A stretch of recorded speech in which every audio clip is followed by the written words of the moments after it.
I never really attentively looked at clouds before I started this cloud collection. Through collecting, I started paying attention. Suddenly, clouds started appearing everywhere in my visual focus, but they have been there ever since. I started noticing them in pictures, in videos, in reflections, in the habits of daily life, and of course in the sky. And I started appreciating the omnipresence of the clouds. I tried to get to know them, to recognize their shapes, and to understand their incidence. Suddenly, there was always something to do, searching for clouds. I became interested in how they surround us every day and fascinated in all the different kinds and ways clouds would appear. By recognizing clouds with more care, they started to emerge from the background and became an actor who shapes life on Earth, an agency that became part of the focal point.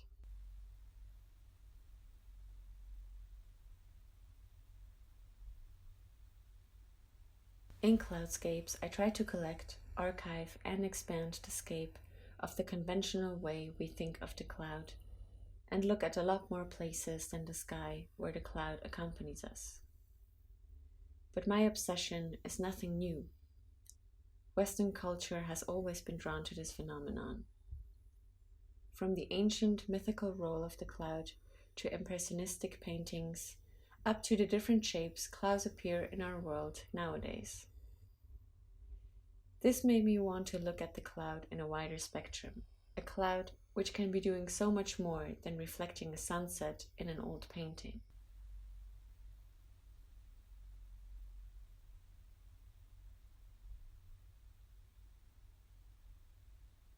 Let's start with a memory of my childhood, a practice of the Western gaze, feeling the need to identify what we see, to interpret. It's fascinating how through the human imagination there can be found some kind of creature in almost any cloud. They take up shapes of a rubber duck. You might recognize its beak, or a bird. You can see its wings and its head. And often one can find snakes and dragons, and there, even a unicorn. Researching different kinds of clouds, I came across unbelievable phenomena that made it hard to believe this wasn't man-made. Clouds that looked like waves emerging from an interaction of warm and cold winds, or clouds that took up the shapes of faces.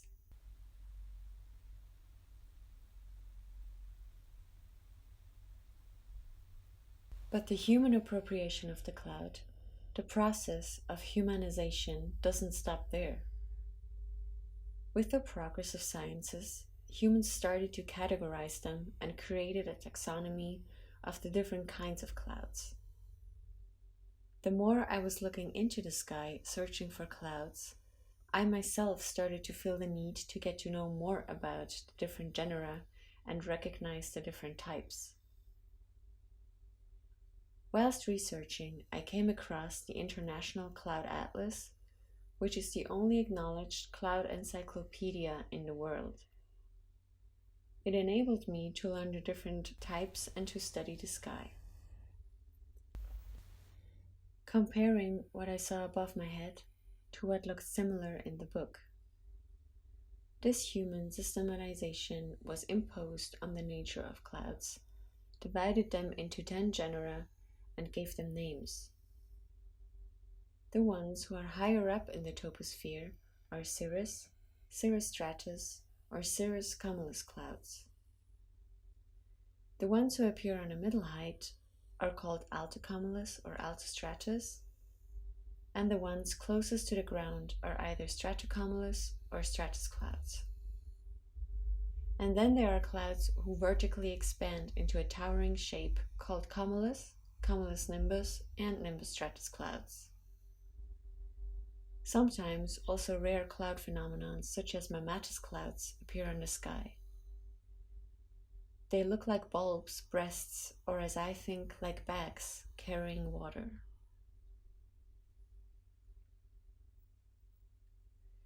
Thus, the cataloguing goes much further than the 10 genera. Not only are there many more differentiated cloud species and subspecies, but each one of them has been attributed a symbol which creates a whole coding system of its own. These differences between clouds brought up the question where the various genera have their origins.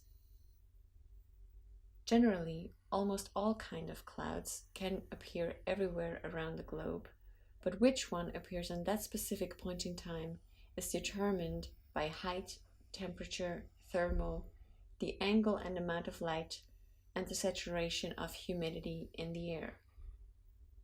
All in all, a very complex interaction of parameters which influence the phenomenon that can be observed in the sky. But how is any kind of these clouds created in the first place? What are they actually made of? This question is, among other things, what I'm trying to find out through rethinking the components of clouds in this cloudscape. A cloud is by definition a hydrometeor, which means an accumulation of very small water droplets or ice crystals. Another definition says that clouds are considered aerosols, which is understood as a visible mass of gases, droplets, and other particles suspended in the atmosphere of a planetary body or a similar space. They are only visible because light is scattered through the water and they then appear white through the light.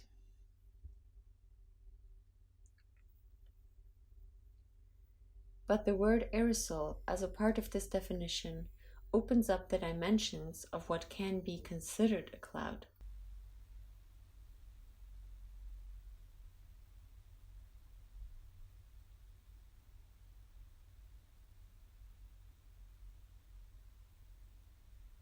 Aerosols are divided into two categories.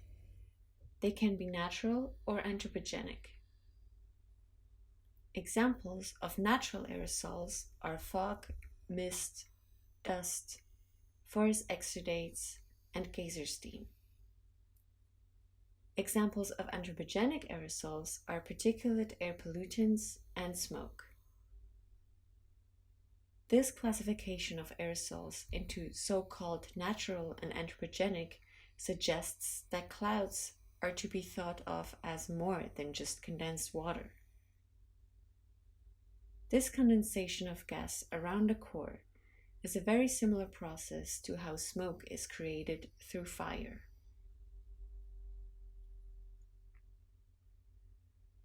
The act of burning resources makes me think of the ancient tale of Prometheus, who brought the fire and through that progress to humanity.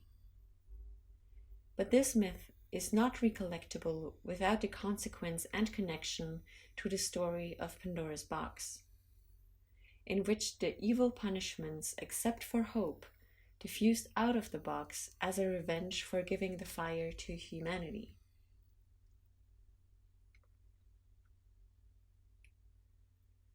Looking at the movement of clouds in time-lapse, they appear very similar to the flux of smoke.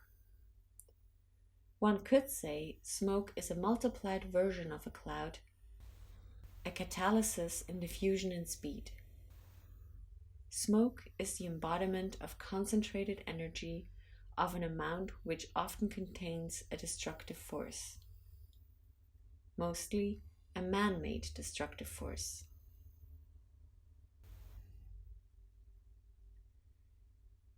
So let's follow this path of progress, which has its origins in the fire and the clouds that appear as a consequence of these actions.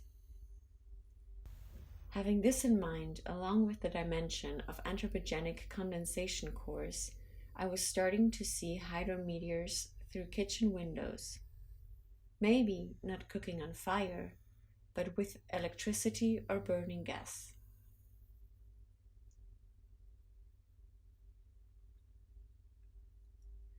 Clouds appeared out of the exhausts of motorcycles and through the engines of cars.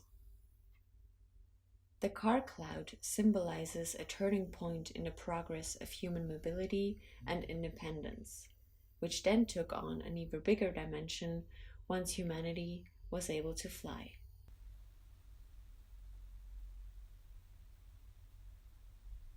With that step, new kinds of clouds started to appear in the sky when airplanes leave behind their traces.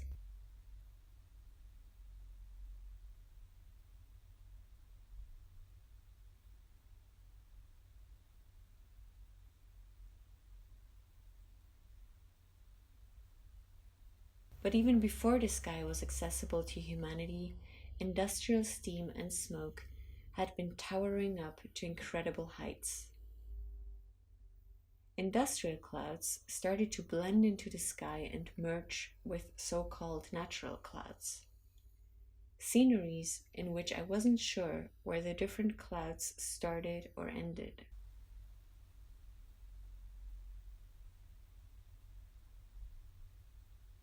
And sometimes, on a cloudless day, these manufactured clouds even replace the weather clouds.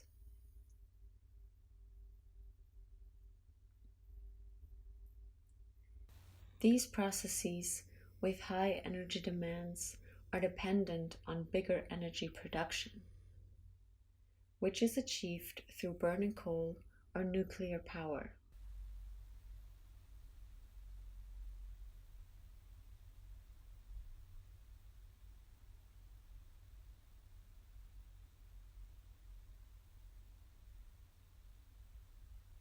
The technological progress didn't stop with the generation of enormous amounts of energy resources, but humanity in its megalomania went further, exploring far more than its own atmosphere, but venturing out into space.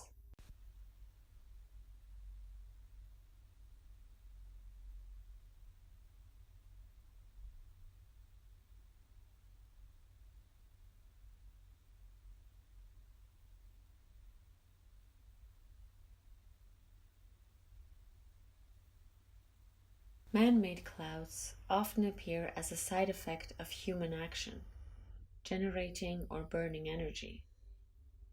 They accompany a happening, but are never the actual goal, yet they are a consequence of anthropogenic projects, which then cause other consequences, and therefore a chain reaction unfolds.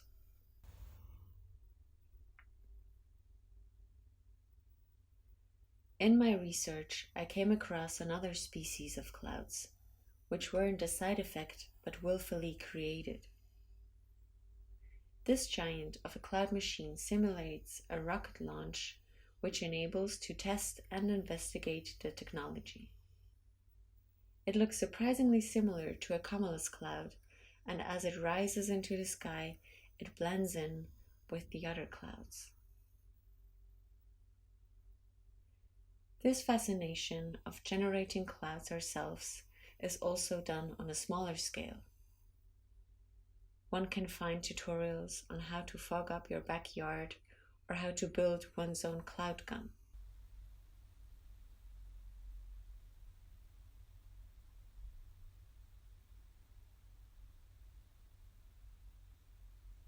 Not only individuals, though, also the military has made use of clouds as a part of its artillery.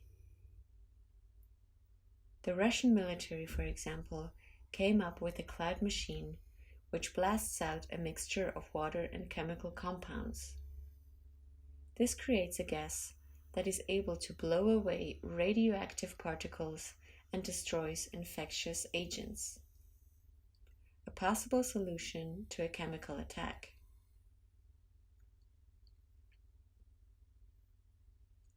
But clouds and fog are also used to blind the sight of the enemy, or as a weapon when thrown as a cloud bomb or a smoke grenade.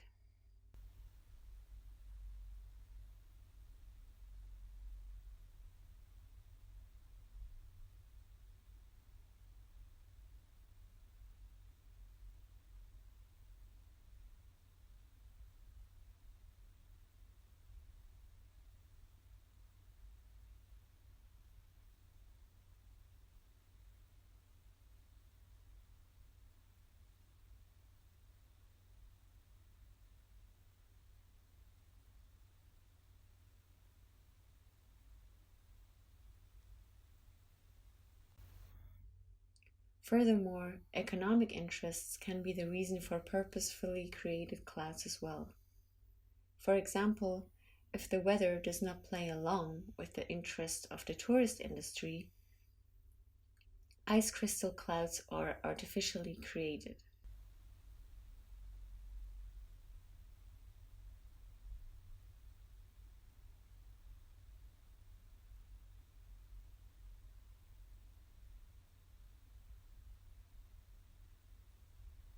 Trying to gain control over the weather is a long existing human dream.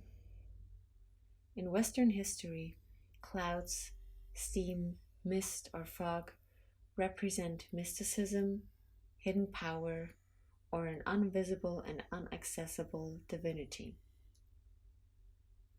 Coming back to Greek mythology, this is shown in the cosmic fog out of which the earth came into existence, or in the fog surrounding the Olymp where the ancient gods were living.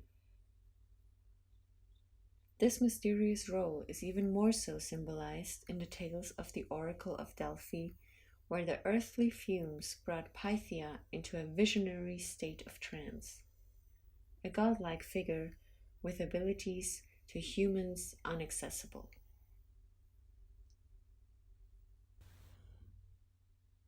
But nowadays, with the advancement of science, meteorologists are able to predict the future regarding the weather conditions through the practice of measuring and mapping. The conventional act of mapping is the attempt of gaining knowledge and control, and through that power and foresight. Through the technological progress, mapping today is no longer restricted to an unfoldable paper, but has long made its way into the digital world. We are able to take the perspective from space and look at the Earth from a godlike position, unless one belongs to the very few human beings who have seen the Earth from this height. Through modern mapping, as it is done on Google Maps, we are not only able to virtually travel around the globe and visit places via Google Street View, but also clouds are accidentally mapped with it. I was curious if the different kinds of clouds really look the same way around the globe, and so I began looking for clouds online. Not only on Google Maps, but also within my own iCloud, where images were categorized and labeled. One of my biggest research tools was YouTube, which is a part of the Google Cloud. So I stepped into the digital cloud and wandered around in the space looking for images.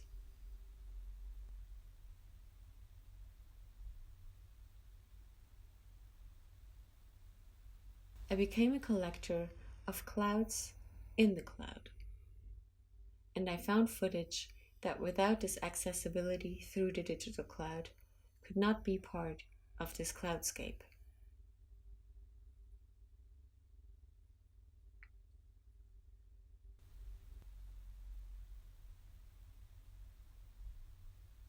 The digital cloud is used as a metaphor for the invisible, the imagination of abstract space, which is not graspable in its entirety for humans. But what if this digital cloud is visible?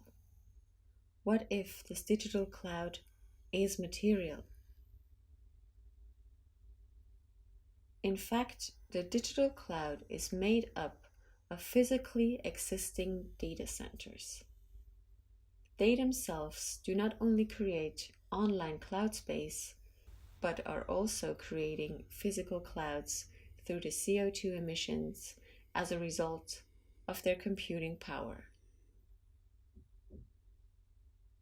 Our current climate and weather conditions are not imaginable without the carbon dioxide which ends up in the atmosphere through human action. Industrialization and the technological progress being one of the main reasons for today's extent. Technological progress, and with it an exponential increase of CO2 emissions, find their turning point in World War II. Military interests pushed the research and development of technologies into new dimensions, and at that point, the progress thought that Prometheus once had turned into a modern, monstrous Frankenstein project.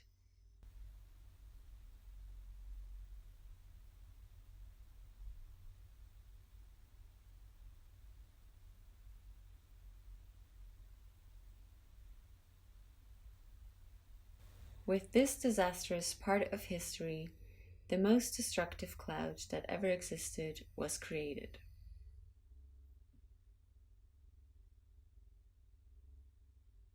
Bomb clouds contain dust, explosive material, volatile buildings, and particles of cement, wood, earth, plastic, fabrics, human bodies, chemicals, and in this case, radioactive elements.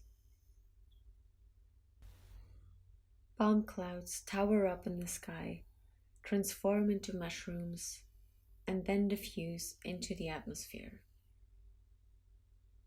World War II then turned into the Cold War, during which a race between the US and the Soviet Union was happening also regarding the control over the weather. These research projects related to this were all top secret, and none of the parties knew how far the others were. The only belief that was shared was whoever gained control over the weather first would be in control over the world. After a long period of research, experiments in which clouds were vaccinated with chemical compounds enabled the clearing up of the sky as well as the creation of clouds. Not only could one make crops more fertile with artificial rain, but it was also thought to be used as a military weapon. Hence why this contest was openly called climate war by the Pentagon. If one of the parties were in control over the weather, one also had the power to create climate weapons. The US military used such a weapon for the first time in the Vietnam War, where they intensified the monsoon rain which flooded and broke up the transport on the Ho Chi Minh Path, caused landslides and a long-lasting mud.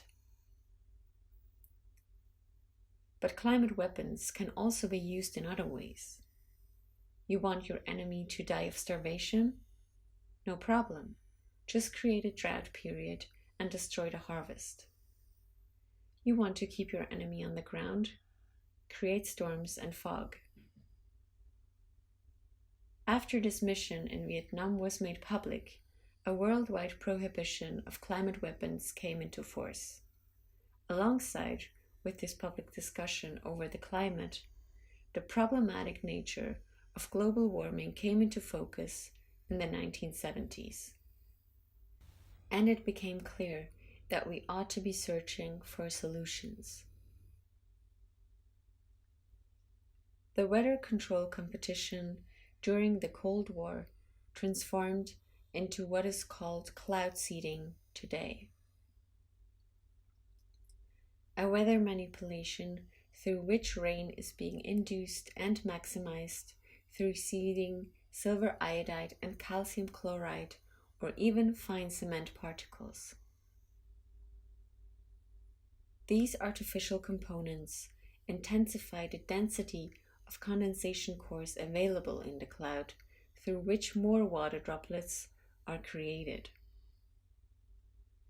These droplets then merge and become too heavy to be held as a gas in the air and transform into rain.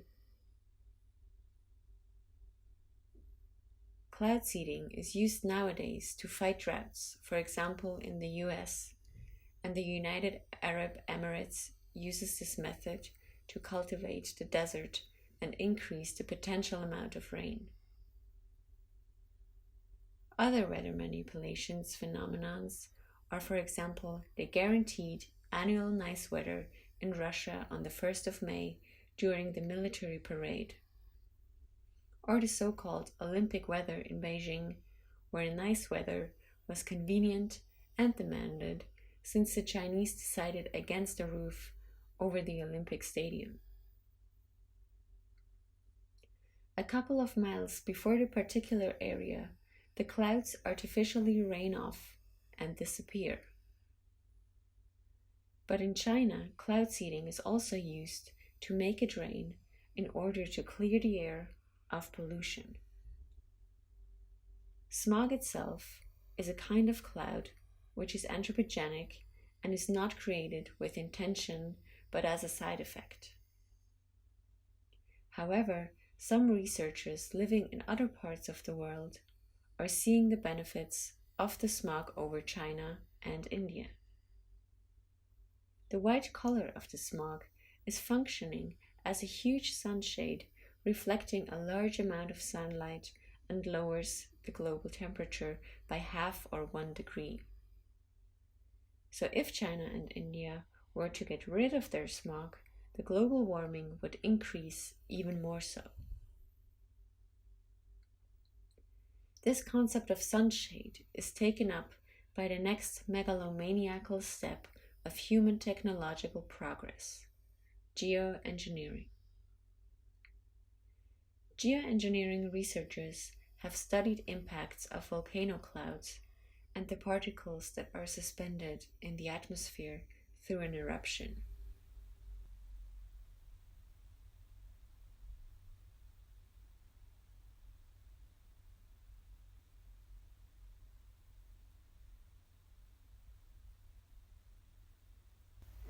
The idea is to create artificial clouds which will reflect sunlight and through which global warming could be reduced.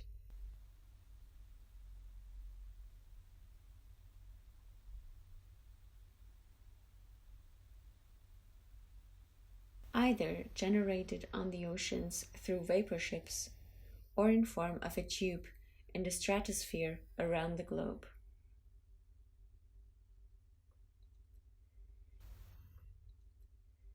With restricted access to this knowledge and infrastructure, thoughts of colonizing the atmosphere have come up.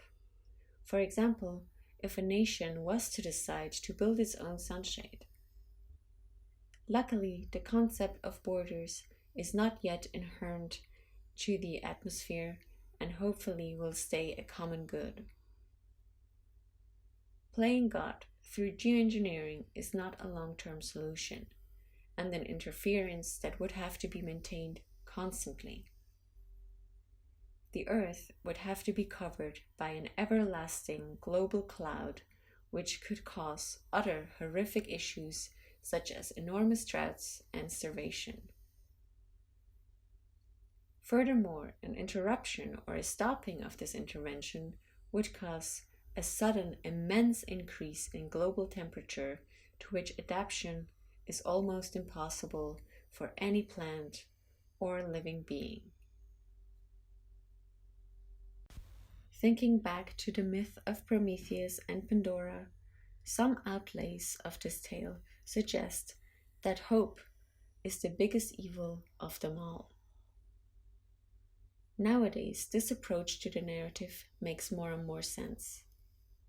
In the context of our fragile future on this planet, hope and the confidence in solutions and the happy ending transformed into a civilized ignorance and a human arrogance which are deceptive and destructive.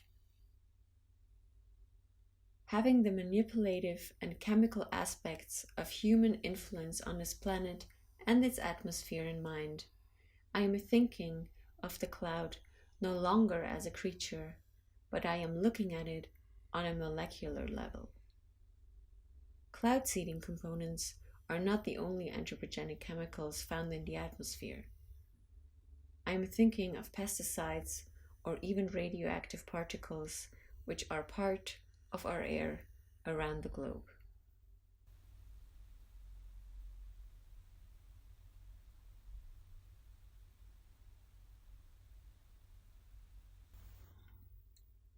Whilst I am gazing into the sky, looking at clouds, the question rises inside me if there are still any clouds untouched by human hands. Is there anything up there that could be called a natural cloud?